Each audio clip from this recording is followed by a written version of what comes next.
YouTube, what is going on today, gang? Today we are going over the official multiplayer overview. This actually came out today. Essentially, Call of Duty came out with a blog with everything that's going to be available at launch. I think some of the things I'm about to talk about are extremely exciting.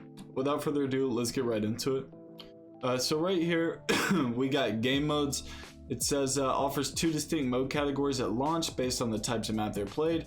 Core maps and then battle maps. So it's essentially ground war and just 6v6 maps.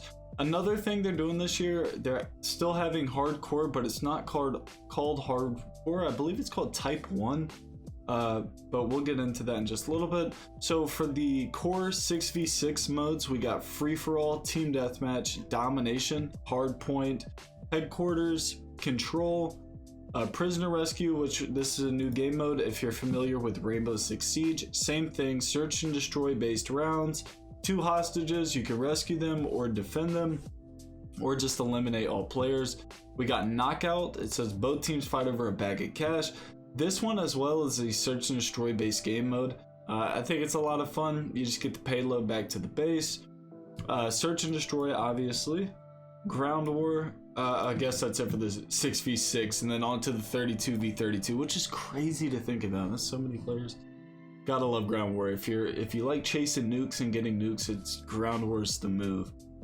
So for ground war, we just have ground war invasion, and then I believe just like standard ground war. With invasion, that's players and AI. I wasn't too big of a fan of it personally, but maybe you're new to the game, you just need a little bit of a touch up, you want to get your shot better. This might be the move for you since the AI really don't fight back in this game mode too much. But moving on, we got tier 1 right here. This is the new hardcore. They're just calling it tier 1. A tier 1 playlist is designated within a playlist name and offers a more challenging experience compared to traditional multiplayer. Operators have less health, limited HUD elements, and friendly fire is on. Essentially, it's hardcore. I like that they're calling it something new. I don't know, it's just like a reskin of a classic. I know some people only play hardcore. I don't know how you do it, but it is what it is. And then obviously third person mode, we got to play this in beta, which I'm not a fan of third person games, but this was super unique. I'm kind of interested to see how they do the third excuse me, the third person mode and Warzone 2. That's going to be pretty neat to try out. Core maps and battle maps, we got Al Mazrah, Las Almas, which are like the two main worlds. Obviously, Al Mazrah is the new Warzone map. If you played the early access campaign, you know that Al Mazrah takes place in the Middle East, and then Las Almas is a map in Central America. It was really cool. I think out of these two maps, Las Almas probably had the best views and terrain, but they both looked really good, very vibrant colors. So I'm excited to see that most of the core maps and battle maps come from the Warzone 2 map, and they come from Las Almas. It's going to be a lot of fun with that. Rest of the world, final category of maps take place in areas outside of Al Mazrah and Las Almas for a glimpse of what's happening in other regions of the world. I wouldn't be surprised if we get a map that takes place around Amsterdam. That was part of the campaign, and the views in Amsterdam were nuts if you played that mission. If not, it's on the channel. I highly recommend you check that out.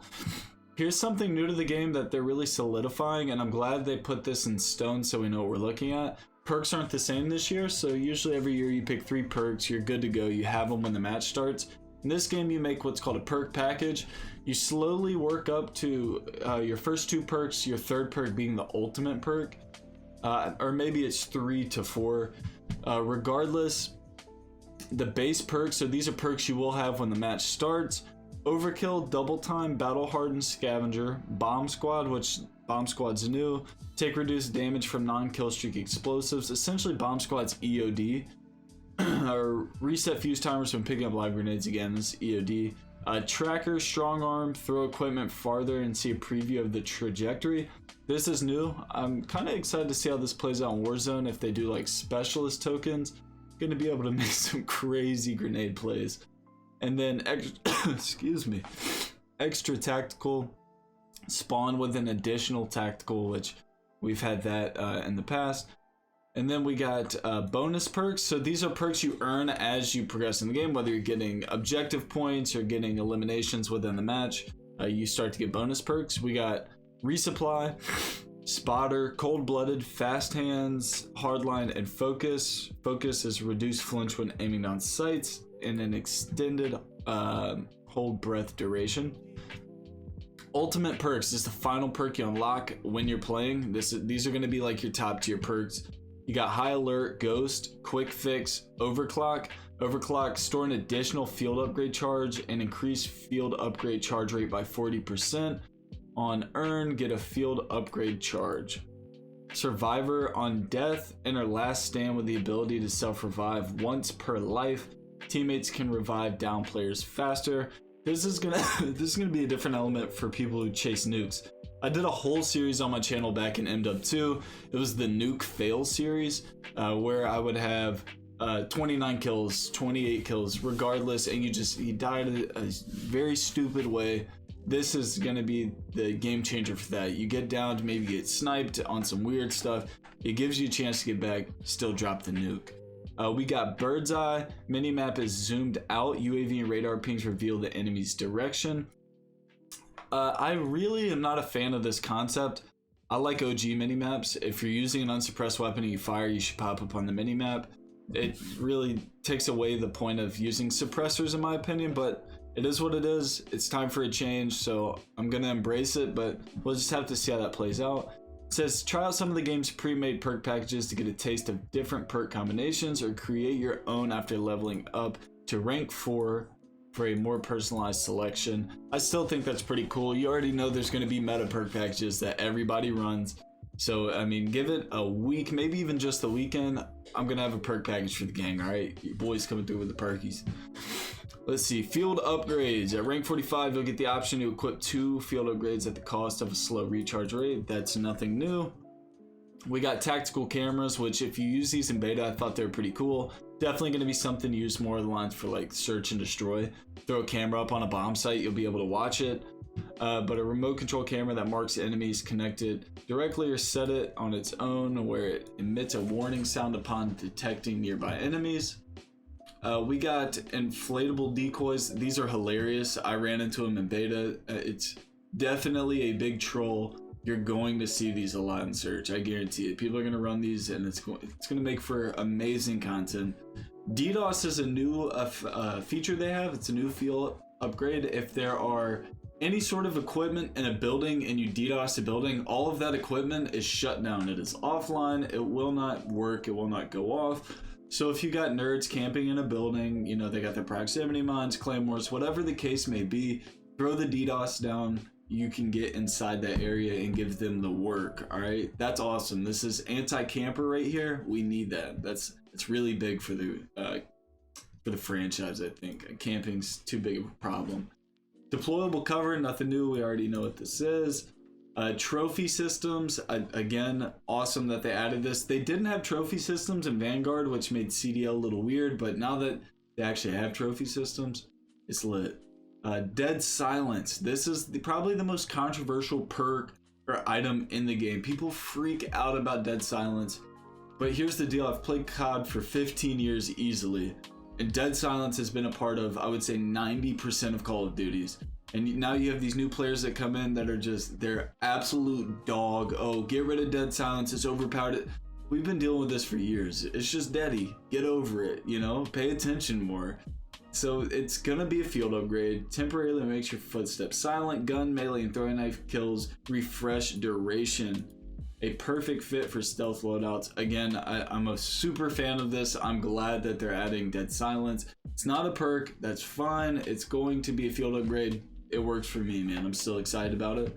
Munitions box, we know. And here's the most exciting one of all. Loadout drops. Call in a team-based loadout crate with limited uses. So as we know, loadout crates, everybody gets to hit it once. Each player can use it only once. Again, like I just said, ideal for swapping loadouts mid-life, getting an extra primary weapon without burning a basic perk for overkill, or just being kind to operators. Great in ground war when operators are expected to live longer and switch roles as the situation demands. So going back to Twitter a few weeks back, Metaphor, if you don't know who Metaphor is, he's a huge Call of Duty influencer.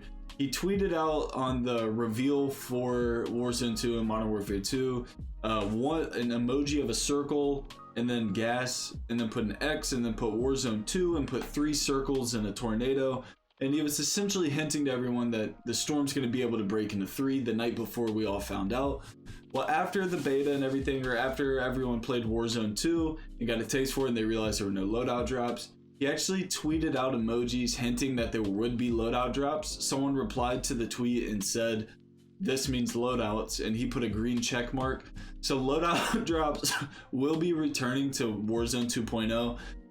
I just can't imagine Warzone without loadout drops. So that's really the biggest part of this video is we do have loadout drops coming. We got portable radars, emits a periodic ping to detect nearby enemies, tac insertions. Battle rage is essentially a stim shot. You take it, get the adrenaline rush, health regenerates quick, and you can move very, very fast. We got recon drones, smoke airdrop, suppression mines. There's everything really in beta. Let's come back. The newest thing is the loadout drop. Obviously, Killstreaks. We got UAVs, VTOLs, stuff like that. Strafe runs, attack helicopters, stealth bombers, and then obviously we got the nuke as well. They're not really going to mention it here because it's not a kill streak you equip. It's just a gun streak that you have to achieve. It's a 30 kill gun streak, and I believe that they did announce they were going to make the tactical nuke a thing. In beta, you could just get a juggernaut medal. In actual gameplay, there should be a nuke, and I believe there's a game-ending animation. If you hit DEFCON in Ground War, you saw that attack nuke actually fell from the sky, so it's good to see that. These are just some of the mechanics going through up top right here. Aquatic maneuvers, ledge hanging, stuff like that. We'll learn more about movement mechanic as the game goes on. I'm very excited for the title, man. We are literally 2 days away, I believe. We are 2 days and some change away from the release of this game, man. Look, if you're new to the channel, enjoy the content, hit the sub button, man. Crush the like button. I'll catch you all tomorrow for another banger. Let's get a game.